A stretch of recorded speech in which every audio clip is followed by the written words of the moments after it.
Hello friends, welcome to my YouTube channel English info में एक बार फिर से स्वागत है फ्रेंड्स आप लोगों का। जी हाँ फ्रेंड्स, आज हम फिर से पढ़ने वाले हैं पास्ट परफेक्ट कंटिन्यूअस टेंस। जैसा कि पिछली वीडियो में हमने पढ़ा था friends, past perfect continuous tense में नेगेटिव सेंटेंस पढ़ा था और अफर्मेटिव सेंटेंस पढ़ चुके हैं। मतलब क्या कि इसके पहले 2-3 वीडियो बन चुके हैं पास्ट परफेक्ट कंटिन्यूअस टेंस के। अगर वो वीडियो आप लोग नहीं देखे होंगे तो उस वीडियो का लिंक जो है फ्रेंड्स इस वीडियो के डिस्क्रिप्शन में है, वहाँ से आप लोग जाके देख लीजिएगा, तब जाके ये वीडियो देखिएगा, नहीं तो समझ में नहीं आएगा पास्ट परफेक्ट कंटिन्यूअस टेंस का। तो चलते हैं, स्टार्ट करते हैं। लेकिन उससे पहले एक छोटा सा रिक्वेस्ट है फ्रेंड्स, अगर आप लोग मेरे चैनल पर नए होंगे तो हमारे चैनल को सब्सक्राइब कर लीजिए और बेल आइकन को ज़रूर दबाइएगा, प्रेस कर दीजिएगा। और फ्रेंड्स, अगर वीडियो अच्छा लगे तो प्लीज़ एक लाइक करके वीडियो शेयर कर दीजिएगा और कोई डाउट हो तो कमेंट में ज़रूर बताइएगा फ्रेंड्स। तो चलिए स्टार्ट करते हैं। आज हम पढ़ने वाले हैं पास्ट परफेक्ट कंटिन्यूअस टेंस का इंट्रोगेटिव सेंटेंस। क्या पढ़ने वाले हैं friends? Past perfect continuous tense. Okay friends, ये हमारे टेंस का नाम है, यानी आप लोगों की कहानी का नाम है पास्ट परफेक्ट कंटिन्यूअस टेंस। तो इसमें हम पढ़ने वाले हैं फ्रेंड्स इंट्रोगेटिव सेंटेंस। क्या पढ़ने वाले हैं आज हम इसमें पढ़ेंगे फ्रेंड्स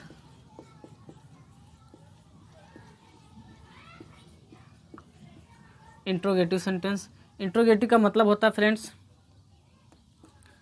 टू आस्क, कुछ भी पूछना। जो चीज़ पूछी जाती है वो अपने आप में प्रश्नवाचक भाव प्रकट होते हैं, तो इंट्रोगेटिव होता है। ठीक है फ्रेंड्स, या कह सकते हैं जो खुद अपने आप में क्वेश्चन हो। ठीक है, और इसमें एक मुद्दे की बात ये रहती है कि बिना क्वेश्चन मार्क का इंट्रोगेटिव सेंटेंस कोई नहीं बनता। ठीक है, तो 3 पॉइंट ऐसे हैं जो कि इंट्रोगेटिव सेंटेंस बताते हैं। क्योंकि टू आस्क मतलब कुछ भी पूछना, कुछ भी आप किसी से पूछेंगे या आपसे कोई पूछ रहा है तो अपने आप में क्या होगा, क्वेश्चन ही होगा। जब क्वेश्चन होगा तो प्रश्न का भाव प्रकट होगा, तो वो हमारा इंट्रोगेटिव सेंटेंस कहलाएगा। और अगर लिखना है तो हमें क्वेश्चन मार्क जरूर लिखना पड़ेगा। ठीक है, और मैं बता दूं फ्रेंड्स, ये 2 तरह के होते हैं। कितने तरह के होते हैं? ये 2 तरह के होते हैं। पहला होता है आपका, आप कह सकते हो कि क्लोज इंडेड। क्या होते हैं फ्रेंड्स? पहला होता है क्लोज इंडेड। क्लोज इंडेड का मतलब क्या होता है फ्रेंड्स? क्लोज इंडेड का मतलब होता है कि ऐसे प्रश्नवाचक वाक्य जिसका आंसर हमें एस या नो में मिले। किस में मिले? एस या नो में मिले। ठीक है, और हिंदी की शुरुआत जो होती है फ्रेंड्स, मैं बता दूं, जो हिंदी की शुरुआत कहाँ से होती है, क्या से होती है, ये बातें ध्यान देना। हिंदी की शुरुआत क्या से होती है ना? और इंग्लिश की शुरुआत व्हाट, यानी क्या की इंग्लिश। क्या की इंग्लिश कभी भी नहीं लिखी जाती फ्रेंड्स, ये बातें ध्यान देना। ठीक है, इंग्लिश की जो शुरुआत होती है कहाँ से होती है, वो इंग्लिश की शुरुआत होती है हेल्पिंग वर्ब से। कहाँ से होती है, ये बातें ध्यान देना, हेल्पिंग वर्ब से होती है। और लास्ट में क्वेश्चन मार्क लगा देते हैं। ठीक है, इंपॉर्टेंट बात यही है। अब चलते हैं ओपन एंडेड, समझ लेते हैं क्या होता है। इंट्रोगेटिव सेंटेंस 2 तरह के होते हैं, एक क्लोज एंडेड होता है, एक होता है ओपन एंडेड। क्या होता है? Open ended. ओपन एंडेड क्या कहता है? ओपन एंडेड यही कहता है फ्रेंड्स कि ऐसा प्रश्नवाचक वाक्य जिसका आंसर हमें एस या नो में बिल्कुल ना मिले, वो हमें रीज़न बताना हो। रीज़न बताने की वजह से हमें फुल आंसर देना हो। कैसा? आप कह सकते हैं कि फुल आंसर देना हो। ठीक है, तो ऐसे सेंटेंस ओपन एंडेड कहलाते हैं। इंट्रोगेटिव ये भी होते हैं। और हिंदी की शुरुआत में बता दूं फ्रेंड्स, हिंदी की शुरुआत जो होती है फ्रेंड्स,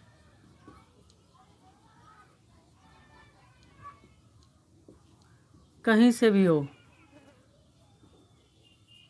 कहीं से भी हो, कोई फ़र्क नहीं पड़ता। लेकिन फ्रेंड्स इंग्लिश की शुरुआत हमेशा कहाँ से होती है? क्वेश्चन वर्ड से होती है। ये बातें ध्यान देना, इंग्लिश की शुरुआत क्वेश्चन वर्ड से होती है और लास्ट में क्या लगा देते हैं? Question mark. ये बातें ध्यान देना, लास्ट में क्वेश्चन मार्क लगा देते हैं। ठीक है, चलिए एक एग्जांपल के हिसाब से समझ लेते हैं। पहले क्लोज एंडेड का स्ट्रक्चर देख लेते हैं फ्रेंड। ये रहा हमारा क्लोज एंडेड, ये रहा हमारा क्लोज एंडेड। क्लोज एंडेड कहता है कि सबसे पहले क्या लिखिए फ्रेंड्स, जब बताओ हिंदी की शुरुआत क्या से होती है, इंग्लिश की शुरुआत वर्ड से नहीं होती है, इंग्लिश की शुरुआत हेल्पिंग वर्ब से होती है। तो यहाँ पर हम लिख देंगे हेल्पिंग वर्ब। और इस टेंस का हेल्पिंग वर्ब है क्या, इस टेंस का हेल्पिंग वर्ब आप कहोगे कि हैड, और हैड के बाद तुरंत कहता है कि तब जाके लिखिए सब्जेक्ट प्लस, अगर देखो फ्रेंड्स इंट्रोगेटिव में कभी कभी नाट की ज़रूरत पड़ जाती है, नाट आ जाता था तो हम नाट लगा देंगे सब्जेक्ट के बाद, ठीक है, सब्जेक्ट के बाद और बीन से पहले, किसके पहले, बीन से ठीक पहले, देख सकते हैं, ठीक है। हमें क्या करना फ्रेंड्स, हमारे इस टेंस का जो हेल्पिंग वर्ब होता है वो होता है हैड बीन, क्या है, हैड बीन। तो बीन हम जो है हमेशा बीन को हम मेन वर्ब के साथ लिखते हैं। क्यों लिखते हैं फ्रेंड्स, क्योंकि बीन हमारा एक वर्ब है और मेन वर्ब भी अपना एक वर्ब है और नाट एक एडवर्ब है। तो इसलिए नाट को हम हमेशा जो है कि बीन के पहले लिखते हैं, क्योंकि नाट एडवर्ब होता है और ये क्वालिफाई करता है वर्ब को। जब ये देखो ये हमारा वर्ब है, इसके बाद हम लिखते हैं मेन वर्ब, मेन वर्ब का फर्स्ट फॉर्म और आईएनजी प्लस इसके बाद कॉम्प्लीमेंट आपका आएगा सिंस,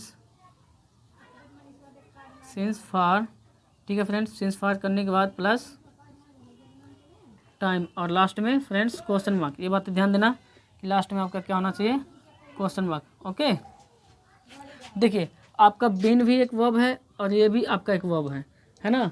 तो ये बताओ, और नाट आपका होता है एडवर्ब, क्या होता है, एडवर्ब। एडवर्ब कहा जाता है कि वर्ब से पहले लिखा जाता है, एडवर्ब को हमेशा हमेशा हमेशा वर्ब से पहले लिखा जाता है।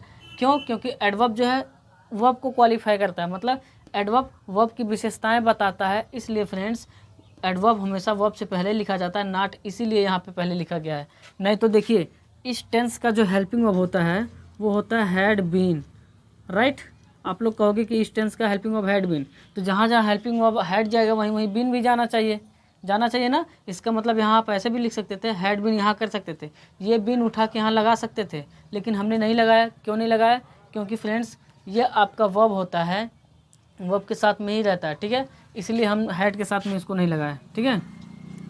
चलते हैं, ये हमारे क्लोज एंडेड का ये रहा स्ट्रक्चर। कुछ एग्जांपल ले लेते हैं। एग्जांपल में मैंने कहा क्या सरिता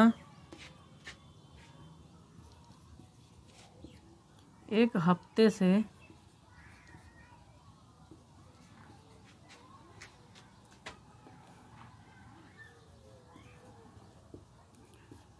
कपड़े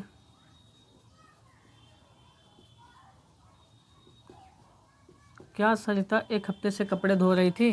तो चलिए अब मैं बात करूं हिंदी की शुरुआत कहाँ से हुई है, तो आप लोग बोलोगे क्या से, कहाँ से, क्या से। इसका आंसर हमें कैसे मिलेगा, SNO में मिलेगा फ्रेंड्स, देख सकते हैं। क्या सरिता एक हफ्ते से कपड़े धो रही थी, तो बोलोगे यस, है ना, या बोलोगे नो। मतलब इसका आंसर हमें किस में मिल रहा है, SNO में मिल रहा है। जब SNO में मिल रहा है फ्रेंड्स, तो ये सेंटेंस जो है हमारा क्लोज एंडेड का इंट्रोगेटिव हो गया। क्या हो गया, इंट्रोगेटिव तो है लेकिन क्लोज एंडेड है। क्या है, क्लोज एंडेड। क्यों, क्योंकि हिंदी की शुरुआत क्या से है और इसका आंसर हमें SNO में मिलेगा। अब जब हम इसकी इंग्लिश बनाएंगे तो इंग्लिश बनाते वक्त इंग्लिश वर्ड बिल्कुल नहीं लिखे जाते, देख सकते हैं, हमें हेल्पिंग वर्ब लिखना पड़ेगा। तो हेल्पिंग वर्ब क्या है इस टेंस का, हैड। तो आप यहाँ लिख दोगे हैड, सब्जेक्ट चाहिए, सब्जेक्ट आपका है सरिता, तो लिखोगे सरिता। इसके बाद नाट चाहिए, तो नाट नहीं आया छोड़ दो, जब नहीं आया छोड़ दो, तो डायरेक्ट बीन लिखो। डायरेक्ट क्या लिखना है, बीन। बीन के बाद मेन वर्ब का फर्स्ट फॉर्म लिखो धोना, तो यहाँ कर दोगे वाश, क्या, वाश, और उसमें ING जोड़ दो फ्रेंड्स। आपका ING भी जुड़ गया, ये देख सकते हैं, ये आपका ING भी जुड़ गया इसमें, वॉशिंग। अब लगाना है ऑब्जेक्ट, सॉरी फ्रेंड्स जहाँ हमने ऑब्जेक्ट लिखना भूल गया, फिर से एक बार लिख देते हैं। यहाँ आपका आएगा ऑब्जेक्ट, ऑब्जेक्ट के बाद तब जाके हमें कॉम्प्लीमेंट लगाना सिंस फॉर, और लास्ट में टाइम, टाइम के बाद क्वेश्चन मार्क। ओके फ्रेंड्स, तो ये रही हमारी कुछ नई बातें। तो हमने मेन वर्ब तक किया, अब ऑब्जेक्ट लिखना। ऑब्जेक्ट क्या है, कपड़े, वॉशिंग द क्लॉथ, ठीक है, क्लॉथ्स। क्लॉथ्स के बाद सिंस फॉर लगाना है। टाइम क्या है, टाइम है एक हफ्ते से। अब ये टाइम अनिश्चित समय है तो अनिश्चित समय के लिए क्या लगाएंगे, फॉर। तो यहाँ लगा देंगे फॉर 1 वीक, क्या 1 वीक, ठीक है। तो चलते हैं एक और एग्जांपल, सॉरी लास्ट में क्वेश्चन मार्क भी रहेगा आपका। अब चलते हैं, आपका बन गया had Sarita been washing the clothes for 1 week, ठीक है, या अ वीक। यहाँ पर 1 की जगह पे अ वीक भी लगा सकते थे, कोई दिक्कत नहीं है। चलते हैं एक और छोटा मोटा एग्जांपल देख लेते हैं। जैसे मैंने कहा, क्या तुम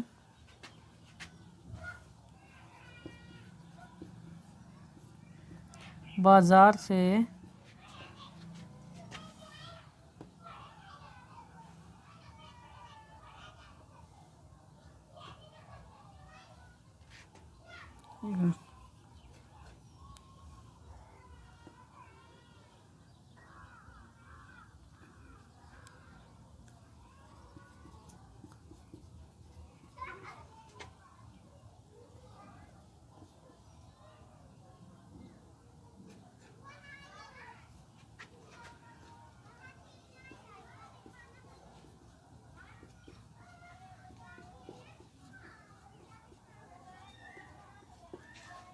चलिए फ्रेंड्स, लिखा गया है क्या तुम 3 घंटे से छत पर गाना नहीं गा रहे थे। तो चलिए बनाते हैं एक बार। पहले देखते हैं ये हमारा क्लोज एंडेड की ओपन एंडेड है। ध्यान से देखो, क्या तुम 3 घंटे से छत पर गाना नहीं गा रहे थे, तो इसका आंसर में किस में मिलेगा, SNO में मिलेगा ना। देख सकते हो, क्या तुम 3 घंटे से छत पर गाना नहीं गा रहे थे, वो गा रहा होगा तो कहेगा यस, नहीं गा रहा होगा तो बोलेगा नो, है ना। SNO में मिल रहा है आंसर, इसलिए ये आपका हुआ इंट्रोगेटिव में क्लोज एंडेड हुआ। क्या आपका ये क्लोज एंडेड हो गया। और क्लोज एंडेड की शुरुआत हमेशा जो होती है हिंदी की शुरुआत क्या से होती है और इंग्लिश की शुरुआत वर्ड से नहीं होती है, हेल्पिंग वर्ब से होती है। हेल्पिंग वर्ब है हैड, तो आप लगा दो बेहिचक होके। सब्जेक्ट चाहे जो भी हो, हैड लगाना सभी के साथ। अब सब्जेक्ट लिखना, सब्जेक्ट है तुम। हैड यू नाट चाहिए, देखो नाट आया कहीं पे, जी हाँ आपकी बार नाट आया है ना। जब नाट आ गया है तो हम यहाँ लगा देना नाट। नाट के बाद क्या लगाना, बीन। बीन के बाद मेन वर्ब का फर्स्ट फॉर्म क्या है, गाना। तो यहाँ कर देंगे सिंग। सिंग करने के बाद उसमें ING जोड़ देंगे, सिंगिंग। ING भी जुड़ गया, ऑब्जेक्ट बचा क्या, ऑब्जेक्ट बचा गाना, ये भी गाना है तो लगा देंगे अ सॉन्ग। ऑब्जेक्ट हो गया सॉन्ग, और अब बचा भी, अभी बचा छत पर, on the roof. On the roof करने के बाद अब लगाना सिंस फॉर टाइम। टाइम देखेंगे 3 घंटे से है, तो ये हो गया अनिश्चित समय, इसलिए क्या लगाओगे, फॉर लगाओगे, फॉर 3 आवर्स, ठीक है, 3 आवर्स, लास्ट में क्वेश्चन मार्क। अगर यही समय फ्रेंड्स कुछ इस तरह से होता, अगर लिखा जाता, देख 1 मिनट पहले, तो ये है 3 घंटे से, तो आपका बना had you not been singing a song on the roof for 3 hours, है ना। अगर यही समय कुछ इस तरह से दिया होता 3 बजे से, तो क्या करते आप लोग, तब आपका एक निश्चित समय हो जाता। तो यहाँ क्या लगाते थे, तुरंत सिंस लगाना पड़ता आपको। क्या लगाना पड़ता, सिंस 3 o'clock। बात समझ में आ रहा ना, 3 o'clock और लास्ट में क्वेश्चन मार्क। तो आपका बन के तैयार हो जाता है had you not been singing a song on the roof since 3 o'clock। Okay friends, तो मुझे लगता है फ्रेंड्स आपको ये बढ़िया से समझ में आ गया होगा कि ये हमारा जो है कि क्लोज एंडेड क्या है। अब चलते हैं डायरेक्ट ओपन एंडेड पर। तो देर न करते हुए एक बार ध्यान से देख लीजिए, आपका जो स्ट्रक्चर बनेगा had plus subject plus not, ज़रूरत पड़ने पर नॉट, इसके बाद बीन लगाना, मेन वर्ब के फर्स्ट फॉर्म में ING लगाना, ऑब्जेक्ट लगाना, सिंस फॉर लगाना समय के हिसाब से, निश्चित समय के लिए सिंस, अनिश्चित समय के लिए फॉर, बाकी टाइम के बाद क्वेश्चन मार्क, ठीक है। अब चलते हैं, देखते हैं ओपन एंडेड। तो देखिए फ्रेंड्स, ओपन एंडेड में क्या कहता है,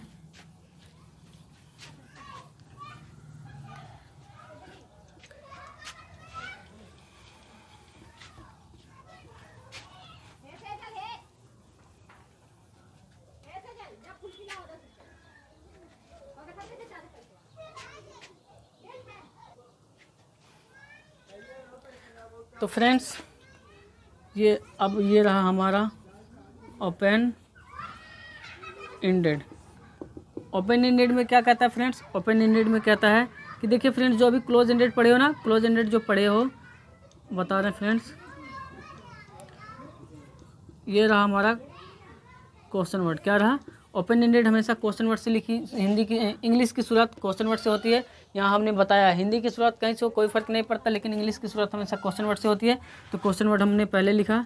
इसके बाद फ्रेंड्स हम लिखेंगे हेल्पिंग वर्ब, और हेल्पिंग वर्ब इस टेंस का क्या है? आप बताओगे कि हैड। क्या है? आप कहोगे हैड है। हैड के बाद तुरंत हमें चाहिए सब्जेक्ट, ये तुरंत सब्जेक्ट मांगता है। सब्जेक्ट के बाद कहता है कि ज़रूरत पड़ने पर तुरंत क्या लगा देना है? नॉट लगा देना। ठीक है, नॉट के बाद फ्रेंड्स तुरंत क्या करना है? बीन लगाना है आपको। ये ध्यान रहे कि जो कि नॉट हमेशा बीन से पहले ही लगेगा और बीन हमेशा मेन वर्ब से पहले लगेगा। अभी जस्ट पीछे मैंने बताया क्यों, है ना फ्रेंड्स। और इसमें हम आईएनजी भी जोड़ देंगे। आईएनजी जोड़ने के साथ साथ हम यहाँ कर देंगे ऑब्जेक्ट, और ऑब्जेक्ट के बाद फ्रेंड्स हमें लगाना है टाइम के लिए सेंस, निश्चित समय के लिए सेंस, और अनिश्चित समय के लिए फॉर, प्लस जो हमारा टाइम होगा वो टाइम लास्ट में लिख देंगे और लास्ट में क्वेश्चन मार्क कर देंगे। ठीक है फ्रेंड्स, तो कुछ इस तरह से हमारा ये स्ट्रक्चर बन के तैयार हो गया। यानी तैयार क्या हुआ कि question word plus had plus subject plus not, जरूरत पड़ने पर बीन, मेन वर्ब में आईएनजी, ऑब्जेक्ट, सेंस फॉर, निश्चित समय के लिए सेंस, अनिश्चित समय के लिए for, time plus question mark. ठीक है, तो कुछ इस तरह से हमारा बनता है। चलते हैं एक दो एग्जांपल देख लेते हैं फ्रेंड्स, कि फिर कहानी को करते हैं द एंड। जैसे मैंने कहा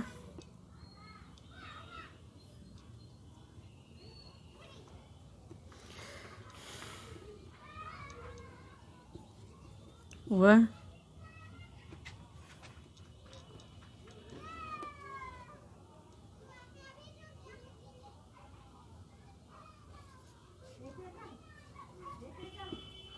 तीन घंटे से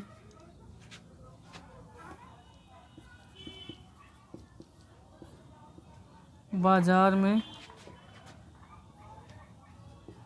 क्या कर रहा था। तो चलिए फ्रेंड्स, अभी जब मैं क्लोज एंडेड की बात किया था तो वहाँ पर यह जो क्या है पहले आया था, है ना। अगर यहाँ क्या पहले होता तो आपका क्लोज एंडेड हो जाता। यही क्या देखो बीच में आ गया है तो आपका ये ओपन एंडेड हो गया। क्यों? क्योंकि इसका आंसर फ्रेंड्स आप SNO में बिल्कुल नहीं दे सकते, तो चाहे तो देख ले। वह 3 घंटे से बाजार में क्या कर रहा था, तो आप कहोगे यस या नो, मतलब हाँ या ना में जवाब बिल्कुल नहीं मिलेगा आपको। फ्रेंड्स पता चल रहा है ना, देख सकते हो। वह 3 घंटे से बाजार में क्या कर रहा था, हाँ या ना में तो जवाब तो बिल्कुल नहीं मिलेगा। हमें यहाँ क्या देना होगा? रीज़न देना होगा, है ना, कि रीज़न क्या है। वह बाज़ार में 3 घंटे से क्या कर रहा था? काम कर रहा था, सब्जी बेच रहा था, जो भी हो। ठीक है, खरीद रहा था। यहाँ जो जो क्या का आंसर हमें मिलेगा वो रीज़न मिलेगा। फुल आंसर बताना होगा, पूरा का पूरा आंसर देना होगा इसका। ठीक है, बात समझ में आ रहा है ना फ्रेंड्स। तो अगर यही क्या उठ के यहाँ होता तो यहाँ मान लीजिए वही क्या यहाँ लिखा गया होता तो इस तरह से होता, क्या वह 3 घंटे से बाजार में कर रहा था, जो भी हो, बेच रहा था, हो, काम कर रहा था, तो आपका ये क्या हो जाता? क्लोज एंडेड हो जाता, क्योंकि उसका आंसर हमें SNO में मिलता। ठीक है, तो चलते हैं बनाते हैं। इसीलिए फ्रेंड्स कहा गया कि हिंदी की शुरुआत कहीं से भी हो कोई फ़र्क नहीं पड़ता। देख लो यहाँ से हुई है कोई फ़र्क नहीं पड़ता, लेकिन इंग्लिश की शुरुआत क्वेश्चन वर्ड से होती है। क्यों क्वेश्चन वर्ड से होती है? क्योंकि हमें रीज़न देना होता है। जब रीज़न बताना होगा तो फुल आंसर बताना होगा, तो रीज़न की वजह से ही जो हमारा क्वेश्चन वर्ड आएगा वो पहले लिखा जाएगा। बाकी यहाँ से देख लीजिए हैड, बाकी यहाँ से लेके वहाँ तक ये क्लोज एंडेड के ही हैं। ये स्ट्रक्चर क्लोज एंडेड का है, लेकिन सिर्फ एक ही वर्ड आगे जुड़ गया, क्वेश्चन वर्ड, है ना। ये क्लोज एंडेड का स्ट्रक्चर है और आगे आपका क्वेश्चन वर्ड जुड़ा है। इसी क्वेश्चन वर्ड को जोड़ने की वजह से ये पूरा सेंटेंस ओपन एंडेड हो गया। क्या हो गया? ओपन एंडेड, क्योंकि हमें रीज़न बताना पड़ता है, फुल आंसर देना होता है। इसीलिए फ्रेंड्स ये हमारा क्लोज एंडेड हो गया, सॉरी ओपन एंडेड हो गया, और यहाँ क्वेश्चन मार्क लिखा जाता है। तो क्वेश्चन मार्क क्या है? सॉरी क्वेश्चन मार्क नहीं, क्वेश्चन वर्ड। यहाँ लिखोगे आप what, question word what, had, had के बाद सब्जेक्ट क्या है? वह, व्हाट हैड ही। अब नाट चाहिए तो नाट आया नहीं, छोड़ दो, बीन लिखो, बीन। बीन के बाद मेन वर्ब के फर्स्ट फॉर्म में आईएनजी लगाओ। क्या है? क्या कर रहा था, तो डू मीन्स होता है करना, और उसमें आईएनजी लगा दो, डूइंग, है ना। ऑब्जेक्ट क्या बचा? बाजार में, इन the market, in the market, और बचा ऑब्जेक्ट भी खत्म। अब लगाना सेंस फॉर, तो सेंस फॉर के लिए टाइम देखेंगे, 3 घंटे से अनिश्चित समय है, हम लगा देंगे फॉर 3 आवर्स। ठीक है, और लास्ट में क्वेश्चन मार्क। तो आपका बन के तैयार हो गया, what had he been doing in the market for 3 hours. ठीक है, चलते हैं एक और छोटा मोटा एग्जांपल देख लेते हैं। जैसे मैंने कहा प्रिया कल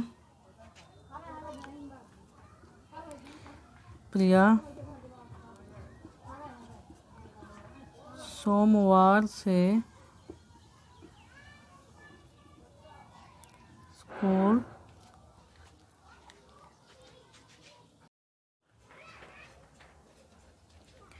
प्रिया सोमवार से स्कूल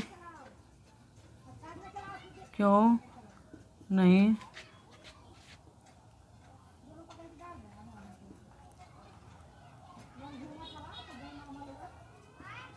आ रही थी।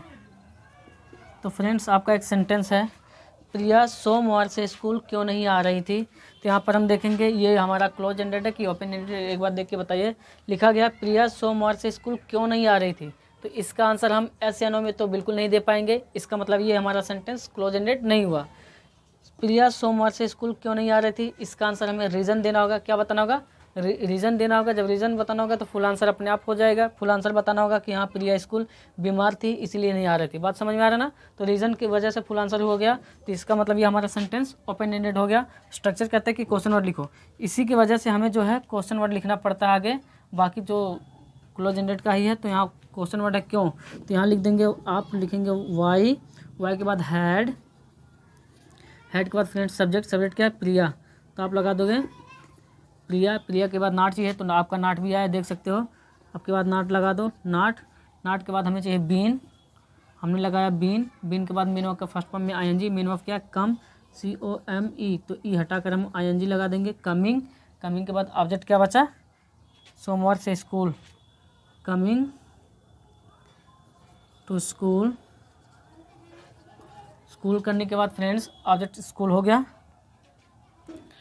इसके बाद सिंस फॉर लगाना, टाइम क्या है, सोमवार से, निश्चित समय फ्रेंड्स, सोमवार आपका एक निश्चित समय, इसलिए हम लगा देंगे सिंस। और टाइम क्या, मंडे, MONDAY, मंडे, और लास्ट में क्वेश्चन मार्क। ओके फ्रेंड्स, आपका बन के तैयार हो गया, why had Priya not been coming to school since Monday. Okay friends, तो मुझे लगता है फ्रेंड्स ये वीडियो काफ़ी पसंद आई होगी, आप लोगों को समझ में आया होगा। अगर फ्रेंड्स समझ में आया होगा तो प्लीज़ वीडियो को शेयर कर दीजिएगा, और कोई डाउट हो तो कमेंट बॉक्स में ज़रूर बताइएगा फ्रेंड्स। और छोटा सा एक रिक्वेस्ट और है कि अगर आप लोग मेरे चैनल पर नए होंगे तो चैनल सब्सक्राइब करके बेल आइकन दबा दीजिएगा। और फ्रेंड्स मैं यही कहूँगा कि आप जो है कि पहले इसका पहला पार्ट देखें, दूसरा पार्ट देखें, तब जो भी हो तब ये पार्ट देखें, मतलब पहला दूसरा तीसरा देखने के बाद तब ये देखें। तो फ्रेंड्स नहीं तो समझ में नहीं आएगा, क्योंकि सारी जानकारी क्योंकि देखिए पहले वीडियो में फ्रेंड्स बताया गया है कि हम बीन कहाँ से लाते हैं, बीन कहाँ से आया है, और हेड बीन क्यों लगाया जाता है, ये सारी जानकारी दे दिया गया पहले वीडियो में। तो इसीलिए मैं कहता हूँ फ्रेंड्स पहले आप पहला दूसरा पार्ट देख लीजिए, तब ये देखिए। तब तक के लिए आज का एपिसोड वहीं ख़त्म की जाती है। देखिए फ्रेंड्स, आपका जो पास्ट परफेक्ट कंटिन्यूअस टेंस है आज यहाँ द एंड होता है, पूरी तरह से ख़त्म होता है।